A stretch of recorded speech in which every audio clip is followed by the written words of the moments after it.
This podcast is a member of the Voices of Wrestling Podcasting Network. Visit voicesofwrestling.com to hear the rest of our great podcasts, as well as show reviews, columns, opinions, and updates across the world of wrestling. And I say, hey, what a wonderful kind of day. If we could learn to work and play and get along with each other.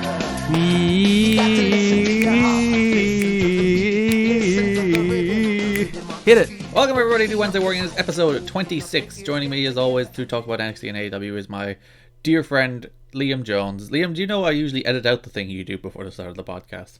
But you're going to leave it this time because we've referenced it. Because I've canonized it by mentioning it. I do in fact have to leave it in. Leaves it in? Ha! You fool! You messed up your own intro. This is why I edit you. Yeah, censoring me. You deserve to be censored. You're a horrific person that attacks people's ears with Lion King songs. Uncensored. You're not Scott Steiner. You're not allowed to be uncensored. Beep, beep, beep, boop, beep, boop. That's my Scott Steiner impression. Hope you enjoyed.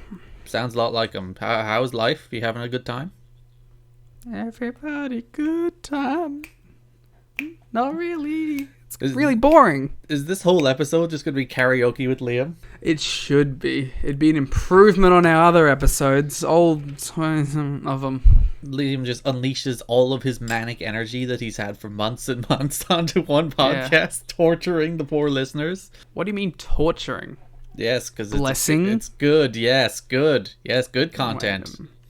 They love it. They fucking love this shit. Don't ya? Speaking to them directly because I respect the audience, unlike some members of this duo. Listen, the first words I utter are welcome everybody, which is speaking directly to the audience. Yeah, but you don't mean it. No, I don't. I hear the things you say about them.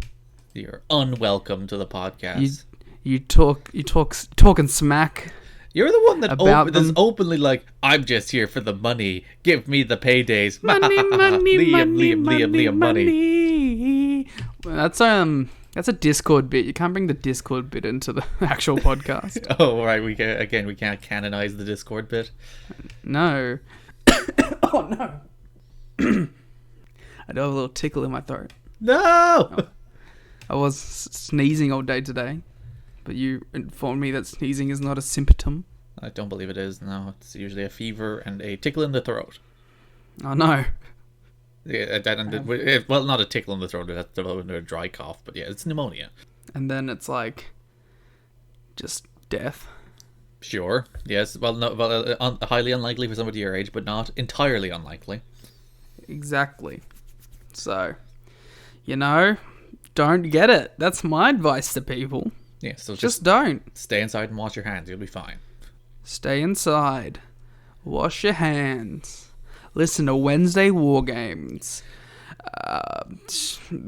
Other stuff I'm sure exists. Not that much of it anymore because most of it's gone. Life has no meaning. Draw. Be creative because that's the only thing that matters. Indulge in information. Expand your horizons. That's about it. Then die. But not of corona. Just die of natural causes. Every week, we talk about WWE, NXT, and AEW. What won last week? AEW won last week. I shouldn't even ask the question. So we'll talk about AEW. Has NXT first. won in 2020? It might have won once, maybe. I think it's only won twice ever. So it's pretty. I think we're on 3. I remember 2 distinct wins, and I'm accounting for one that probably occurred at some other point. That we don't remember. I used to keep track in a spreadsheet, but then I forgot to update it. I'll probably do like a sweeping update of it next week with what our respective matches of the weeks were and who won, so we can be like, look at the data, and then we can be like, look at the first 52 weeks of the show. These are the results. These are the matches you should watch. It's not gonna make 52. It's definitely gonna make. Hey, NXT won this week in the ratings, so. Slightly by 1,000 viewers. 1,000 whole viewers it won by. That's because like AEW is just gonna die, man. Yeah. It's has nothing to do with NXT. AEW is gonna give up. That's my bold prediction. They're just not gonna make it to the year Big TK is going to get to 12 months and be like, nah, it's not worth it anymore. He's going to be like us, get like 5 months into his TW game and then be like, I'm done. I booked everything I want to book. Yeah, that's over. I did all the ideas that I had in my mind at the start, and then I'm done with it. Which would be understandable. We opened the show with Jake Roberts, cutting another really good Jake Roberts promo. Jake Roberts, if he's not like best in interviews in 2020, everyone else is a fraud. Just vote Jake. I think it's gonna be The Fiend. Liam, if the Fiend beats Jake Roberts to best on interviews, I'm just gonna never talk about wrestling again in my life. I'm not gonna do it. So there you go, everyone. Go out there and vote. You have an incentive, yes. There's only one thing that you can do to save yourselves from this show. It was your usual Jake Roberts promo. He's mad at Cody. Tony and Chris Jericho are on commentary. They are, in fact, a delightful team. Yeah, Chris Jericho should just be a commentator. He needs to learn moves' names a little bit more. Yeah, I like when he embraces the I don't know shit in a way that's much better than Jim Ross, because Jim Ross gets indignant about it, whereas Chris Jericho's like, I've never watched Michael Nakazawa wrestle. He creeps me out. Yeah, I purposely avoid watching him, in fact. So he embraces his lack of knowledge and turns it into a character beat, which is exactly what you'd expect of Chris Jericho. Whereas JR just gets mad. And madder when people point it out. Get in your basements. That's my favorite JR line. Indignant. Lance Archer squashed some dude. I don't remember his name, but he had cool gear. I thought he had cool gear. Then he got killed. So did the other dude. Both the jobbers on this show had some good gear. Yeah. So good job, Jobs. He took a choke slam thing where it was like a suplex choke slam. That was neat. There you go. Another Lance. It was not the Marco Stunt Squash, but nonetheless, I think Lance Archer is everything that Jake Hager isn't when you watch him wrestle. Because like, as Jake Hager is like slower and meandering and less interesting, and then Lance Archer is just killing dudes and throwing them around and being that big badass guy you'd expect out of Jake Hager, but Jake Hager isn't. And then like, yeah, Jake, watch your Lance Archer tapes. Or just watch out the curtain. Yeah, just look at him squashing these nerds. Much better than you squashing nerds. Like, think of that match between Jake Hager and QT Marshall, which was like, ugh. And think of both of these Lance Archer squashes. Much better Lance Archer. And Jake Hager's in the freaking title match next week, so. Jake Hager should, like, do a squash match with Marco and then just put him in that standing choke and just watch Marco's life drain from his eyes because he doesn't go down. He can't touch the ground. He's just dead. That would be. I guess I'm advocating for a literal murder on AEW. That would be a very good visual, because if he lifted him off the ground with that, he could probably lift him a good like 3 or 4 feet in the air. Yeah, and Marco's just kicking his feet. Big good shit. Poor Marco. Hikaru Shida, or Sheed if you look at the AEW YouTube channel, defeated Britt Baker in. I read that as Shid. Shid, fair enough. In a shockingly good match. I'm going to check if that's still there, because if it is, I'll be so annoyed. This match ruled. This match was great. Yeah. As we say, this match ruled in unison. I know, right? It's 2 on the nose. Or 2 on the nose for Britt. Haha, because her face exploded. Her face did explode. Accidental blood does add star ratings. And in fact, despite that video being published like over 24 hours ago, she is still there. Oh, how? It really annoys me in that their videos are all capitals. It makes no sense. You use the capitals for emphasis. Stupid. It's so stupid. It's one thing to make a mistake. It's another to not spot it. It's also the first word in the goddamn title. How do you not spot the first word? Who's not looking at this at all? Someone's shitting up their job. Well. Yeah, this match was great. She defeated Britt Baker. Again, I assume putting her... Nyla's not on any of these shows, so I assume Nyla's not at the tapings. So I'm not sure what the women's division is building toward, but... Britt's cool. This is like Britt's best match, right? Oh, easily. Britt's so much better as a heel than she was as a baby. And people were like, oh, Britt was good all along. It's like, no, she wasn't. Let's not retcon the fact that Britt was always good. She had some absolutely dire matches. Which justifies this match. It's like, if you say, oh, she was this good all along, well, then you're just like, you're lying. And you're burying this match, because this match was great. And it's like, you're completely de-emphasizing how good this was by saying that all of her other efforts were on this level when they weren't. And you're also doing Britt Baker a disservice, because she's improving. Yeah. And that's what you want out of her. Like she's in a role that she maybe was a little out of her depth for, and she's getting better. That's what you want to see out of her. And she had a really good match here, and she is so much better as a heel, like in every way. That decision to turn her, tremendous. She's great. I like her delusional character. Her turning the teeth gimmick into something evil. I really like the Jericho is supportive of both women, but then has like that he specifically wants Britt to win. He's like, oh yeah, she does great, but Britt, come on, you can win. It's like, you're both like playing both sides while also picking a side. Yeah, Jericho's one of those people who's like, he's so quick-minded and so willing to make himself like the butt of the joke that he's just endlessly funny. It's, you know, the wonderful. He's a wonderful man. He should, as you said, apparently he's going to be on commentary for most of these shows for a while now. And yes, I approve. It was this match. I'm pretty sure that he had the great line of I was going through a rough patch in WCW, and it was because I was focusing on these fans and I was kissing babies and shaking hands, and then it all turned around for me when I started shaking babies and kissing hands. He's a national treasure. He's an international treasure. He should definitely switch into commentary though after he decides to retire. Just do the complete swap over and be great at it, because then we can have more Chris Jericho quips. The important question is, who do you dump off commentary for him? And Jim Ross isn't the option because he's play-by-play. You dump off Jim Ross and you turn Tony into play-by-play. Yeah, and I'd imagine Jim Ross and Tony won't be long-term commentators for this company.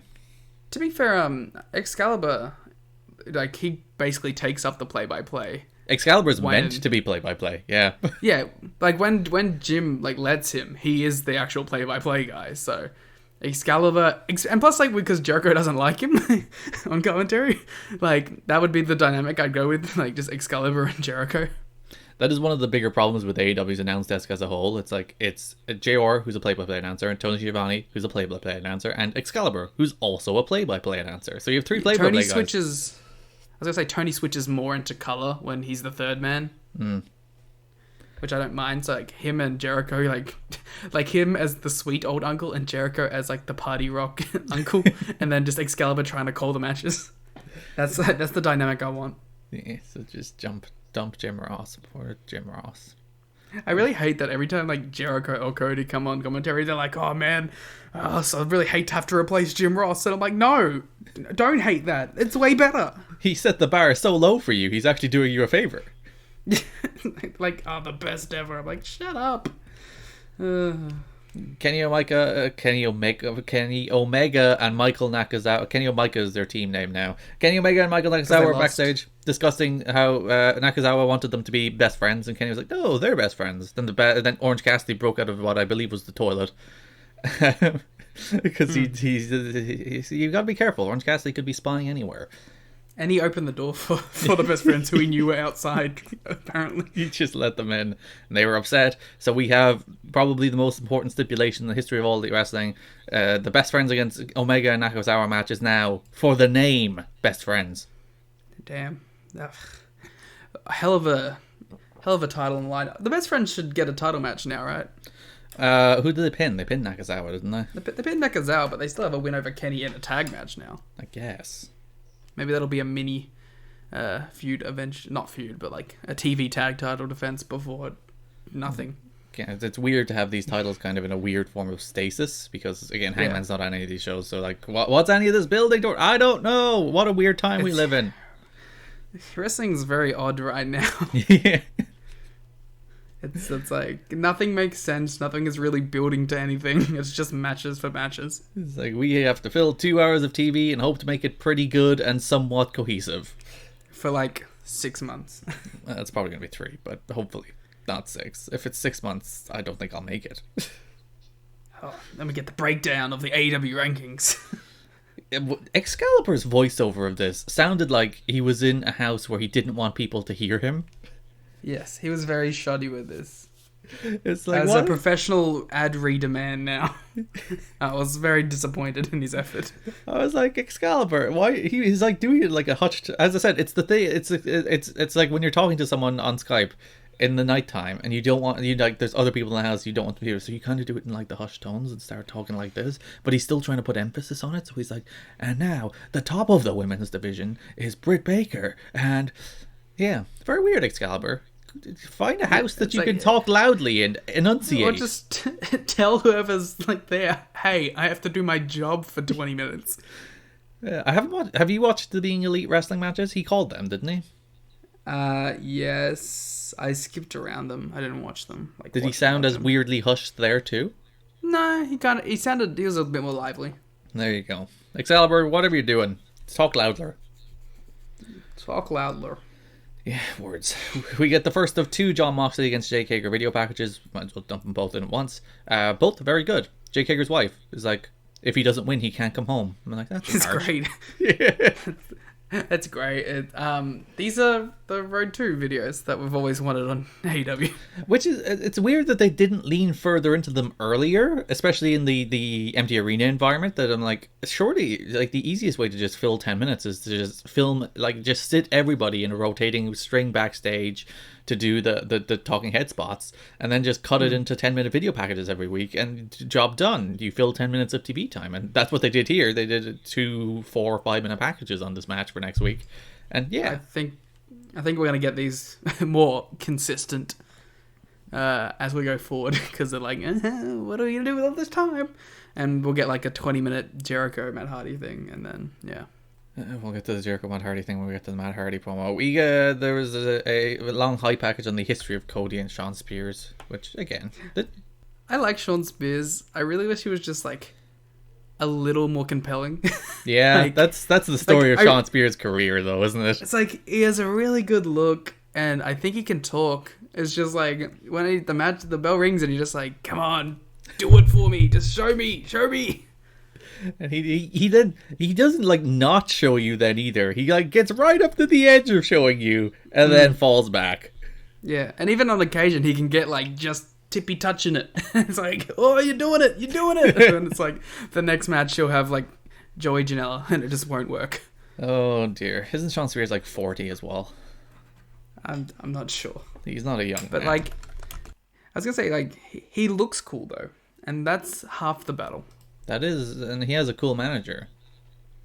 Does he? Where is he? Well, he can't show up because of prevailing circumstances or whatever. It's like because of age. Yes, Sean Spears is 39, so it's not like he's like he's pretty. The cement is dry at this stage. I don't mind him like mid-card dude who like sneaks his nose into upper mid-card feuds on occasion. King of Dark. New Japan Pro Wrestling. The Best Friends defeated Kenny Omega and Michael Nakazawa in a fun match. I liked this match. People got mad about it because there was comedy. It's like, God forbid there's comedy in my pro wrestling. But like, God forbid there's comedy during the world's going to shit.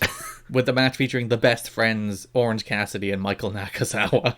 How could there be comedy in this contest? God forbid. Kenneth would never lower himself to doing comedy wrestling. No, he is a pure wrestler who only does the wrestling. I liked this. And there was like one moment where I was like, oh, Nakazawa and Kenny are going to win. I was like, oh shit. They're going to be the best friends. And I was like, oh, is like Trent going to turn on them after? Be like, meanie? I don't think they should do any like actual angles with no crowd, because you're just killing it. Yeah. Don't do any face turns or heel turns until you have a crowd. Or title changes or anything basically that you're like, needs the crowd for the moment. Just don't do it. Yeah. Or debuts. Like, did you watch WrestleMania? No. Like, Drew Galloway winning the world title is just like, it was such a dud. And it's like his big moment, but it was such a dud because they did the usual Brock match, which usually has tons of energy, but there was no crowd, so it had no energy. And then he just won, and it's like, okay then. I feel bad for the dude. Yeah, he's finally the chosen one. I feel bad for like Rhea and stuff as well. Angel Garza. All these poor people. Yes, Best Friends won. Good match. Brody Lee. We had our latest Brody Lee, Mr. Brody Lee, by the way, these days. It's not at all. It's Cody's quote the other day. It's like, it's not exactly a parody of Vince McMahon. We just call him Mr. Brody Lee. You got no chance. No chance in hell. He was mad at people for not wearing a tie, basically. Yeah, but it's like, I'm sorry, did you not witness them getting dressed to wrestle for the last 6 months? They've been wearing the same outfit. Why didn't you have this discussion earlier?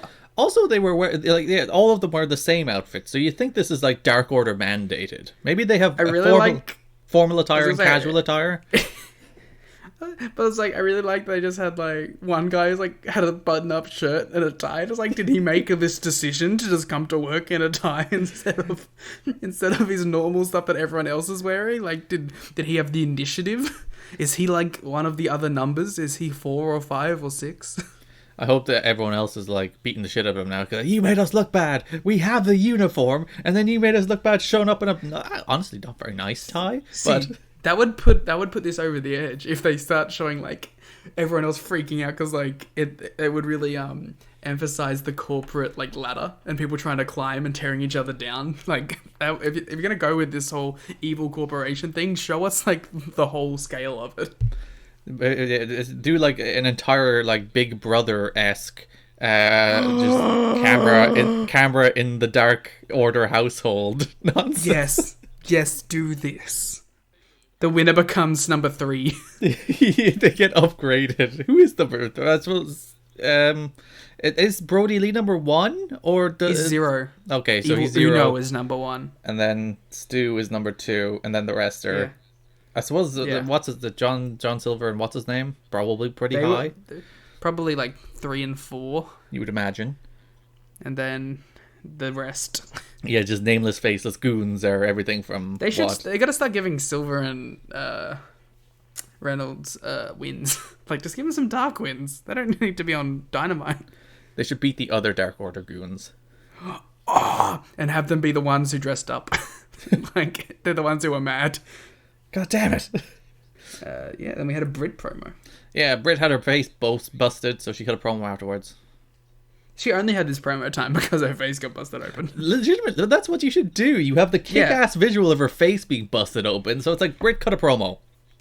And she's like, glad you didn't touch my teeth, but even if you did, I could have fixed it.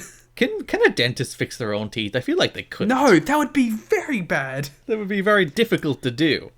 Even if they were like assisting, they're just backseat driving. Yeah, it's, I don't think you could do that very practically. You'd need a lot of mirrors if you were to fix your own teeth. Oh god, that image is horrific. You're just shoving dental utensils into your mouth. I don't care for this at all.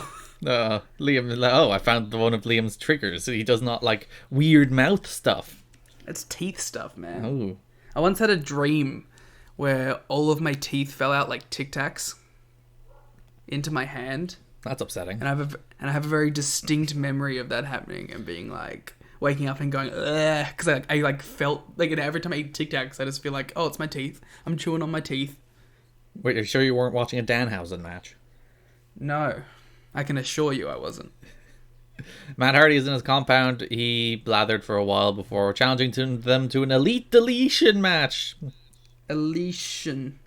Which I'm like, why would you're on the side of the Elite? The Elite Deletion is like deleting the Elite. Surely it should be like surely there should be like a swerve. He's going to join the Inner Circle after all. Is there some kind of elite or obsolete Inner Circle pun somewhere in there that rhymes? I'm not sure.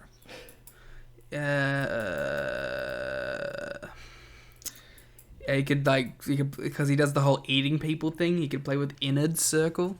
Sure, yes. There's something there. This is a sweet trick.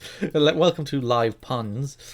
Yeah, but I imagine that's half of what Matt Hardy does in preparing for his promos. It's like, what pun can I make about this? Yeah.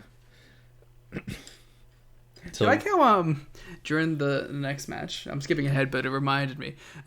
Jericho was like, "Oh, when we're talking about who the Exalted One could be, everyone thought it was Matt Hardy, or everyone thought it was Christopher Daniels. No one thought it was Brody Lee." No one at all said it. No one on earth. Would you question Chris Jericho? Nah, not to his face. Yeah, Brody Lee murdered Lee Johnson. No, it was Lee that I would like the gear of in particular. Yeah. I didn't remember the other guy's gear, but I was like, well, if he liked it, sure. I mixed up my nerds. Cody defeated Shawn Spears in the quarterfinal. There we go. Yeah, quarterfinals. So he's advanced to the semifinals of the TNT Championship Tournament. It was a Cody and Shawn Spears match. It was actually pretty good, but it was still a Cody and Shawn Spears match. I was pleasantly surprised by it. They broke out all the plunder. They broke out all the stuff you usually expect from Cody to as the smoke and mirrors. Yeah, whoa. I like Shawn in this. I thought it was good. Like, these two obviously have some sort of chemistry together, because I assume they've been around each other for the last 15 years of their careers. the two most interesting Sean Spears matches in AEW have both been against Cody. Yeah. Who is Sean Spears' partner going to be? That's the real question coming out of all this. He apparently wants it to be Michael Nakazawa on this show. So. For some odd reason. I don't know why he wants it to be Michael Nakazawa. Who doesn't want their partner to be Michael Nakazawa? You know, I'll be fine with it as long as Sean starts doing all the baby oil spots. Then I'll be in full support. And then Tully also does them. Don't you tempt me. Alright, so that's AEW. I thought pretty good show. Nothing special, but a pretty enjoyable 2 hours of TV. Yeah, it's like these extenuating circumstances making for odd shows, but like they can still deliver a pretty good show. Yeah. Speaking of pretty good. Yeah, well, the first match was WWE NXT, which opened with a ladder match between Io Shirai, Mia Yim, Dakota Kai, Taki Knox, Candice LeRae, and Chelsea Green, won by Io Shirai. I thought it was a decent ladder match. You haven't watched WrestleMania. The triple threat ladder match at WrestleMania was a much better ladder match in front of nobody. But this was a good enough time. I was happy that they didn't kill themselves doing a bunch of dumb shit. They did some big spots, but they didn't like jump off the ladder onto another ladder through a ladder. Someone did jump off a ladder. So was it Tegan Knox fell off a ladder, through a ladder at ringside? Oh, well, shit. And we had the return of Mauro Ranallo for this show, calling the entire show by himself. And thank God. But then, I was like, oh, yeah, they brought him back because they want him to do the Gargano Ciampa ender. And then there was no commentary for the Ciampa Gargano ender. So I was like, I was the exact same. I started watching the show. It's like, oh, yeah, at least we'll get dumbass Mauro doing his dumbass Mauro routine for the main event. It's like, nope. I remember there was one point where Knox took the kick from Kai and fell through the ladder and was a killer spot. Like, looked like they straight up murdered her. And then Mauro, was mid pop culture reference as it was happening, and I was like, really? I was about to reference it. Yeah, I didn't take down the quote, but yeah, he's just like, and then he was like, "Oh, she fell through the ladder." Who is Gonzalez? Is Dakota Kai's heavy? Yes. She died. Yeah. She was murdered. Yeah. I audibly went, ah. I was scared for her. But she's not even in the match. They could at least put her in the match and then let her die. Give her a chance to win. But it's like, and I appreciated Robert Stone's smarminess and sneakiness throughout this match. That was at least enjoyable. And then he did in fact try to cheat to help her win and failed. Yeah, I liked this match. I thought it had a lot of cool spots and only went 10 minutes. Which always helps. Probably the first bump Robert Stone's taken in his WWE career. First of many, I'm sure. Then we had 20 minutes of Bella. Oh yeah, there was the promo and the video package. I assume you watched the highlights of that NXT UK match in full, right, Liam? Mm-hmm. You definitely didn't skip by it, because I definitely didn't skip right by it, because I watched all of it. It's not at all a fake show that doesn't exist. I definitely didn't skip directly to the Bivens Enterprises entrance. Yes, Malcolm in the middle. Oh no, there was a Mauro quote. There was a Mauro quote in the opener. Never mind. We'll screw Malcolm Bivens. It was terrible. It's one of the screw Mendoza and Wild getting kidnapped. Oh yeah, Mauro first. Io Shirai proving to be flyer than somebody on a hang glider. It's so bad. That's not even on the levels of Mauro. Like being bad. Usually he's over the top, but that one's just lazy. That was just dumb. Yeah. The silver lining of all this, of course, is that we're gonna get Io Shirai versus Charlotte. In front of nobody as well, which should be good fun. Yes. Yes, Malcolm Bivens, Rinku, and Sarav, the team of Indusure. That was it, wasn't it? Yes. Indusure, with Malcolm Bivens, defeated Chase EverQuest. EverQuest the video. Yes, EverQuest. Which is a better name. Adventure squash, Quest. Not a particularly good squash. It was very long. Why was this match so long? And they did nothing.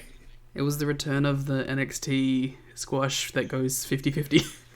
God, jeez, and not a good debut for Indusure. Yep. As you said, Mendoza and Wild are kidnapped. The degree to which they're yeah, people are kidnapped. Oh well. It's like, what? Two performers are missing. Yeah, missing. They will never return, even as Lucha Ninjas. Adam Cole cut another promo from his back garden. He's still mad at Velveteen Dream.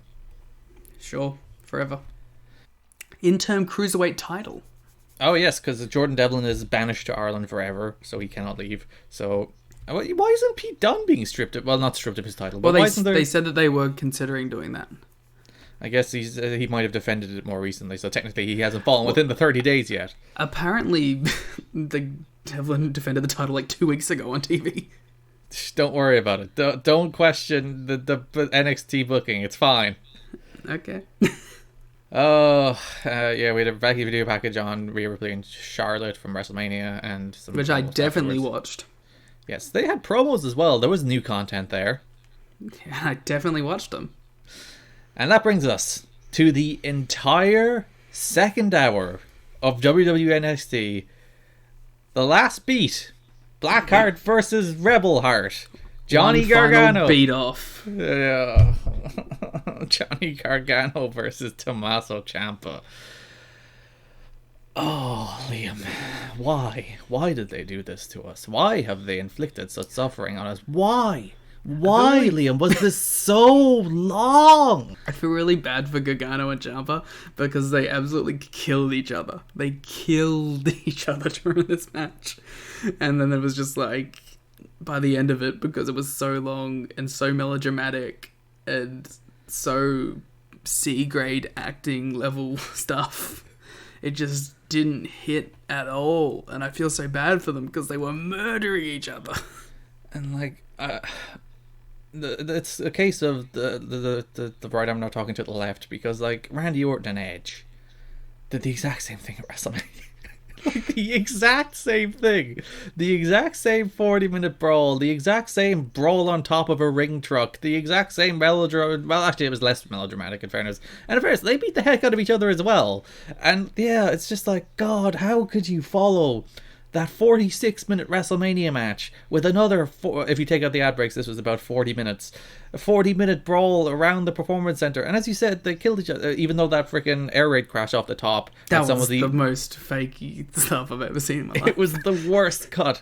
Because if you remember, every time Jeff Hardy jumped off something dumb in his in the middle, in like 2006-ish, they usually did the thing where they filmed it so you couldn't see him land. And then they cut to the aftermath. And it was fine. You knew like, him and Umaga like jumping off the truck. Yeah, that's the exact one I had in mind, where it's like you can't see him land, you know he's landing on something relatively safe, and you're fine with that. But what they did here, instead of just filming them fall, you don't see them land, and then cutting to the landing, they filmed it from like 3 different angles, and then added a thud at the end, and it's like, oh guys, stop it. And Ciampa had to just take the move on the outside anyway. Yeah. Probably a few times while they got the cut right. And I was like, I have no objection to them trying to stop these guys from killing themselves in front of nobody. They definitely shouldn't have taken that. That's a stupid, insane spot.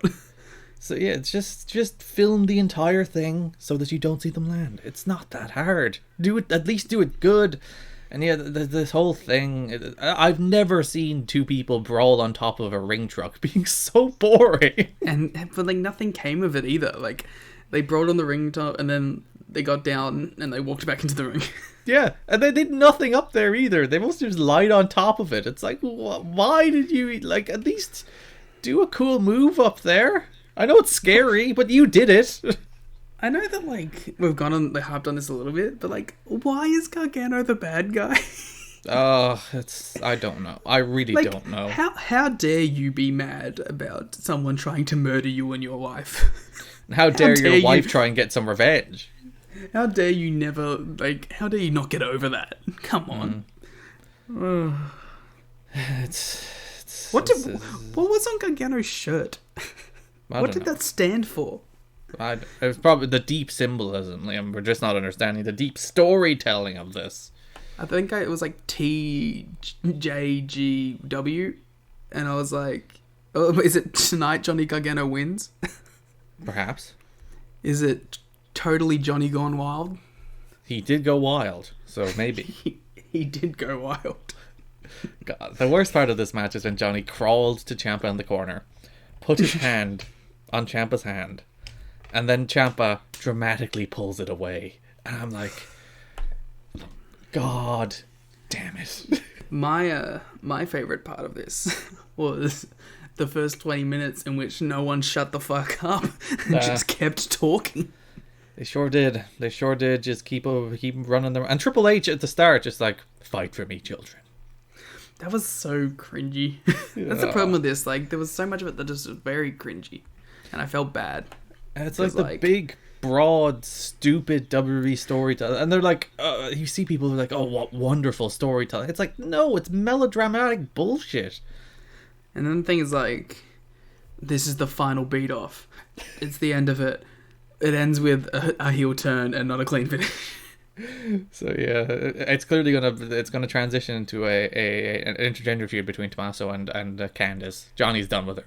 Oh, that'd be, you know what? Hell yeah, let's do it. Yeah. Yeah, that brings us to the last bit of it, which of course we have to talk about the Johnny Gargano's master plan. Of course, Yes. it was.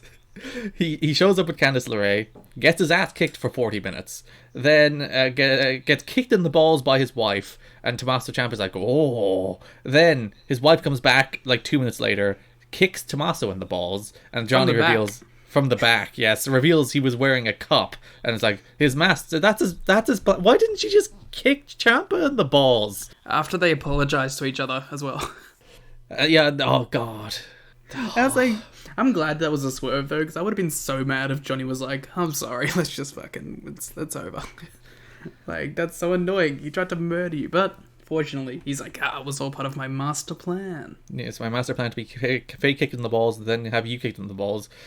Again, no idea why he didn't skip straight to kicking Ciampa in the balls. Like, Also, why? Why didn't they just have a 2-on-1 match with Candice the whole time? Who was going to stop Candice from interfering? Again, no rules. The referee was only there to count. They made that perfectly clear. So he waited 40 minutes of brawling on a truck and being air raid crashed to the floor and What if he dropped had through been pinned tables. earlier? Yeah, what if he lost? This is so stupid. It's just one of those things that people are like, oh, that's wrestling. It's like, it's not. Wrestling doesn't have to be like that. Yeah. And then Gargano won. And God, it was so long. Yeah. It was so, like, if this was 15 minutes, I would have been like, all right, it's good. Even like, even 25, it was a big build, like blow off, and if you had to just condensed it all, I think it might have worked.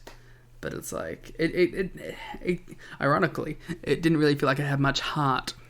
No. And these two had a very fun brawl around the performance center. Like, it was the last NXT that had a crowd, and like they were dropping people off like the purchase things and throwing each other into weights and breaking mirrors and shit, and it was good fun. And then it was only 8 minutes as well, and then you see this where it's like 40, like the entire, with commercials, it was the entire second hour of NXT, and you're like, why I get you need to fill time, I get you don't have the full roster there, I get it's weird circumstances, but why? I wouldn't have even minded it going this long if it was in front of a crowd, I think. Because, like, you know, it's like the biggest feud in NXT ever. Like, it deserves a big blow-off, but it's like, you have to realize the circumstances for this big blow-off aren't going to be conducive to a 48-minute Cinematch. Ooh, Cinematch. Are you a big fan of cinematic wrestling now, Liam? We've had more cinematic wrestling, and we're having a freaking Elite Deletion soon as well, so we're going all in on cinematic wrestling. The only good cinematic wrestling is only good when it's funny and goofy, and it shouldn't be taken as anything more than that. When it's not high art, it's silliness. It's putting wrestling it's all wrestling, you know. It's just, let it be fun, man. Why can't it just be fun? Why does it have to be this bigger? Why does it have to be like this life-changing affirmation of art in professional wrestling? It's because people can't handle the fact that what they like is just two guys don't like each other and they fight. It doesn't need to be hard. But then, like, ironically, that situation can breed something that is closer to high art than the fucking Firefly Funhouse. And it usually does. And most of the time it does. I can give you more matches that are just straight up blood feuds that were closer to art. So yeah, that's the last time we'll ever see Gargano and Ciampa wrestle, I hope. How long until they run this match back? Over under 1 year. That's a difficult question, whether or not they get called up. Because if they get called up, it might be under, and if they don't get called up, it's over 1 year. I don't think they'll run it in NXT again, but I do think 100% they'll run this match on the main roster. All right. Over and under, they run it again in NXT, but it's in a multi-man, like a 4-way or a 5-way or a 6-way or something. 2 years. 2 years. All right. We'll see. This show will definitely still be going by then, so we'll see if that comes to fruition. Will be held to here's the new. This is the real one. Will this show have ended by the time that they run this back in NXT? Yeah. When you said this show ended, I thought you meant like Gargano, Ciampa. They're still wrestling at the moment. That's how long that match was. No. But our podcast, yes. The Wednesday Wars will be over before they run this back. Yes. Garrett's prediction. That is my prediction. On NXT specifically, though, main roster, yes, all bets are off. Yes. On main roster, they'll debut facing each other. Nearly certainly. Match of the week, Liam. Which match did you prefer most? You know, I don't really know. It's either the ladder match or Sheeta and Britt. I'm gonna give it to Sheeta and Britt just because I think I was more impressed by Britt. I'm the same. I thought, yeah, Sheeta and Britt. Good job, Britt. You got match of the week. You nailed it. Good work, Britt. And who's commentator of the week? Oh, it's Jericho. I'm gonna vote for Mauro Ranallo. No, I'm gonna vote for Johnny Gargano, who was commentating 40 minutes of his match. Yes, with deep subtext and important meaning and storytelling. It felt like a backyard match because there was no crowd and you could just hear the people cutting their promos in the middle of the match. And like, I said this in a Slack. It felt like a backyard match with less fun and less heart, but not because of not because they were sloppy or anything. They obviously weren't, but because it was kind of boring, and I felt bad about it because I wanted to like it a lot. Like the first 5 minutes when they were just going at each other, I was like, yeah, people are wrong, and then I was like, oh, they weren't. It was just like self-indulgent and self-serious and overly long instead of just. I don't even necessarily blame Gargano or Ciampa for that. You know what I mean? Because I think like they had kind of put themselves into this position at this point with the other matches and with the circumstances. It's all Shawn Michaels' fault. Which show did you prefer? Actually, you know what? There was no like staring at hands though. We can give them that. Yeah. There was. Yeah, there was no why am I so violent? I'll give them that. They knew that they were evil at this point. That's the long-term story that you people who hated it didn't realize. That Gargano has finally developed into hurting this man without thought. Yeah, now he likes it. AEW. Same, and the poll, 82% AEW's, 18% NXT with 292 votes. That was closer when I checked yesterday, so the fact that we're recording a day later maybe screwed over NXT. But it's like, I could see, if you liked the Gargano Ciampa thing, you would probably like NXT more than AEW. And like, diehard NXT fans did seem, in fact, to like the Gargano Ciampa. I don't understand it, but they like it. I see, I think so, like, I could see if this is your thing, how you would like it, and you'd be really into it. But it's just like, for me, it's not. Yeah. Cinematches. You can follow us on Twitter at WarGamesPod. You can follow me on Twitter at Garrett Kidney. You can follow Liam on Twitter at Larrikin. I have something to plug this week. Go to my YouTube channel, youtube.com/Garrett Kidney. Watch my Final Fantasy VII video that I mentioned 2 weeks ago, and I did in fact actually make. Liam, did you watch it? Yes, like I watched the WrestleMania recap and the NXT UK recap. Garrett, can I ask you a Final Fantasy VII question? Liam, we have important breaking news. I haven't seen this. Effective today, Friday, April 10th, 2020, WWE and The Revival have agreed on their immediate release from WWE. We wish them all the best in their future endeavors. Wow. So there you go, yeah. Revival, AEW bound. Hashtag FTR. Just as we were finishing the podcast, if we had noticed that 5 minutes later, it'd been so late. You know we're going to put that in the title. Yeah. Revival release reaction. Which is us going... You have been waiting for a while for the Revival to show up in AEW, so go, Liam. This is your ground. I'm very excited. I'd be more excited if there were crowds to react to it. Like I had predicted from the start, that the Revival and the Bucks were going to have a tag match at Double or Nothing. If it happens, that's still down. It's still on, and I was right, and I'll forever be right about that. So yeah, I had a Final Fantasy VII question before the breaking news. We'll get to that when we finish the breaking news. Do you think they should debut the Revival before they have crowds? I don't think so. Especially because the Bucks are stuck in LA, so you can't actually do any. Even if you wanted to do something with the Bucks, you can't. You have them attack them at the Bucks compound. You bring, and then the Revival will be stuck in LA. Yeah, I'm sure they'd love that. So yeah, say yeah. Obviously they're going to get brought in and be put with Jim Cornette, and it's going to be the anti-elite stable that everyone apparently wants. Well, the third anti-elite stable after the Dark Order and the Inner Circle.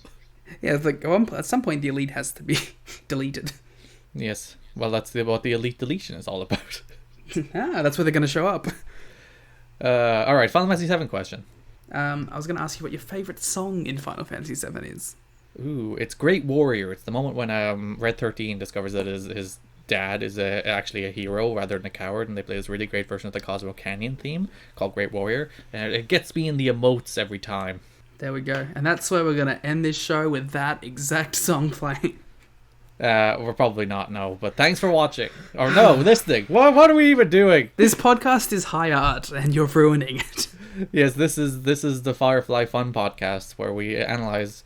The Firefly Funcast. I should have just written the piece on Monday of like, here's all the deep meaning of the Firefly Funhouse, which is just like everything Bray Wyatt said. Like there was no subtext in that match; it was all text. I should have written. That's the one match I did watch. It's just like yeah. I thought it was dumb, stupid final deletion fun. Yeah. But yeah, it's fine. I could even go as far to say I liked it. I don't think it's this big wow, look what they did moment. So yeah, there's your fun times review. Yes. Thanks for listening, and bye-bye. Bye. Ha ha ha ha ha ha ha ha. That's it. So yeah.